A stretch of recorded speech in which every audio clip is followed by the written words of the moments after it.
One of the modern challenges in astronomy today is essentially trying to understand two things: what the early universe was like, and how certain objects were created in the early universe, specifically the supermassive black holes that today don't really make sense, because some of these black holes are way more massive than we expect them to be, and how these giants were created and how these giants evolved, and evolved in a pretty short time on top of this, is one of the bigger mysteries.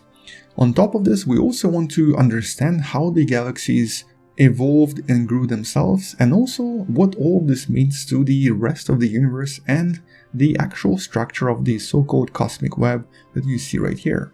Hello, wonderful person. So today we're going to be talking about this new discovery that kind of answers some of these questions.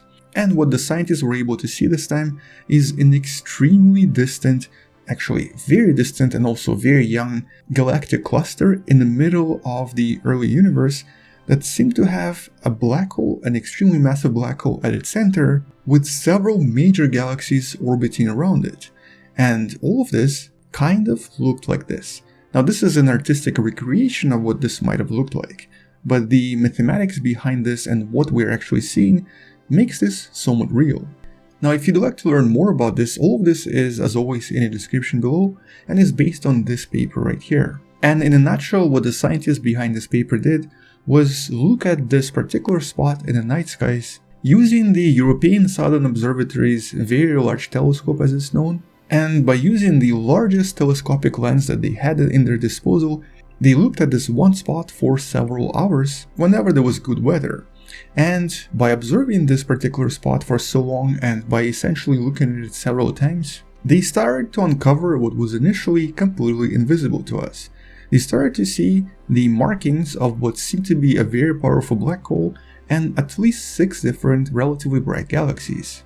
And just to help you visualize, let's try to recreate this using Universe Sandbox. And we're gonna start with a very massive, multi-billion mass of the Sun black hole, surrounded by 6 young but still extremely bright and already quite massive galaxies. Galaxies that were bright enough to emit light that we could detect from here on Earth. And most importantly, all 6 objects and the black hole somewhere in the middle of this seem to be connected to one another. Connected through various gas links, through various dark matter links, and this of course suggests that this is maybe how these black holes got to be so big to begin with. Essentially, what this allows us to understand now is that one of the main reasons the black holes get to grow so large is because of the cosmic web itself. It seems to be kind of responsible for funneling a lot of gas toward the center of this particular system, and because a lot of the gas gets funneled into the center, which to some extent has already started happening in our simulation as well, all of this gas and of course all of these stars will eventually make the black hole in the center grow larger and larger and larger, to the point where it's at some point going to become extremely ultramassive. Much more massive than the black hole in the middle of our own galaxy, but probably somewhat similar to the black hole in the middle of the galaxy M87. So the black hole that's known as Poway could have been born in a very similar way by being in a kind of a cross-section of the cosmic web, being right at the center of it, and essentially absorbing a lot of different gas and a lot of mass as it gets funneled by various structures inside the cosmic web itself. Now, this is of course the first time we've ever seen such a close connection and such an unusual formation so early in the universe, and the age of these galaxies and of course the black hole itself is roughly around 900 million years old. Today we believe that this is only a few hundred million years after the galaxies start forming, so the black hole here and the galaxies are almost completely brand new. They just started forming. But even that early on, the black hole seems to have acquired enough mass to become the center of this galactic cluster, essentially being able to control the mass and the motion of this mass in this galactic cluster, which in terms of the size or the cross-section here is roughly equivalent to about 300 Milky Way galaxies. Although if you were to compare it to the local group, which is the neighboring galaxies close to the Milky Way galaxy, it's maybe only a few times bigger than this. So this is the Milky Way, this is the Andromeda and the Triangulum galaxies, and it seems that this cluster is maybe just a few times bigger, making this roughly around 18 to 20 light years across. But more importantly is, of course, the idea that if this discovery is a reflection of other galaxies and other black holes out there, it means that maybe we have finally solved the mystery of these ultramassive black holes.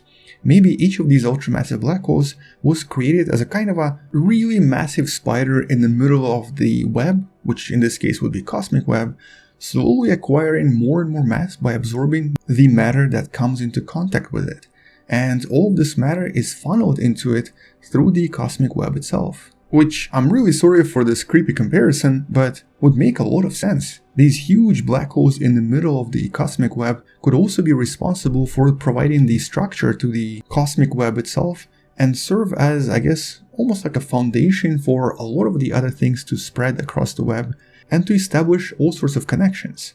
But because we know so little about the cosmic web, and because we've only started to scratch the surface in terms of investigating it and trying to understand what it's made out of, what's inside of it, and what structure it has, there are still a lot of things for us to figure out here. But luckily, another more powerful telescope is going to be available to do all of this. The telescope that's still in development that's going to be known as Extremely Large Telescope, which is obviously the bigger brother of the Very Large Telescope. And with time, it will allow us to see even deeper into the early universe and try to actually see how the structure of the early universe formed, how it evolved with time, and hopefully also help us understand how all of this one day will end. Because even right now, we're still not entirely sure where all of this is headed.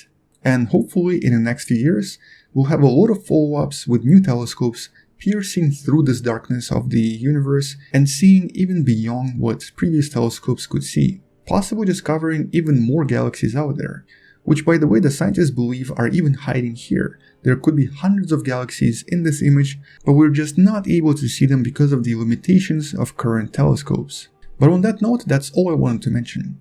Check out the paper in the description below and all of the other relevant media there as well. If you've enjoyed this video, come back tomorrow to learn something you may have not known before, and possibly subscribe to this channel, share this with someone who loves learning about space and sciences, and maybe come back tomorrow to learn something else. Also, thank you so much for all of your support on Patreon or by buying the Wonderful Person t-shirt, which actually has helped this channel grow quite dramatically. Anyway, I'll see you tomorrow, space out, and as always, bye bye.